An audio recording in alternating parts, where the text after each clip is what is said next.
So we have an other scenario.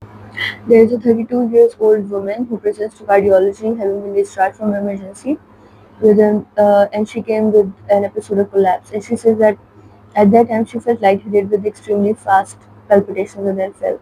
She reports a number of other short episodes where her heart flutters. Now, her ECG shows a QT interval of 495 milliseconds, that is definitely prolonged QT syndrome. So what should be the management of this patient? We'll have to give them beta blocker first. Okay, so to start the point is refib. Now what is the management of these patients? We have to give them IV magnesium. And if this is ineffective, we should be doing atrial pacing since it can suppress arrhythmias through rate-dependent shortening of QT interval.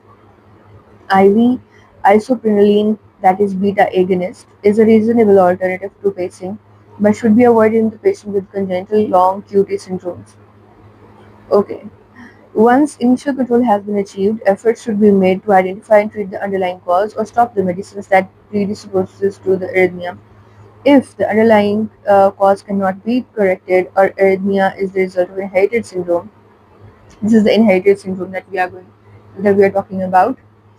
Okay, long-term pharmacological therapy may be necessary. Beta blockers are effective at preventing syncope in the patients with congenital long QT syndrome.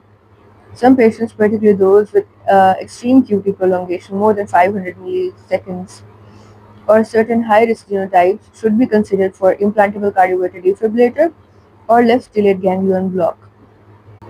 Also, past medicine says that if the patients continue to have the symptoms, only then an implantable cardioverter defibrillator should be considered or left thoracic stenectomy should be indicated.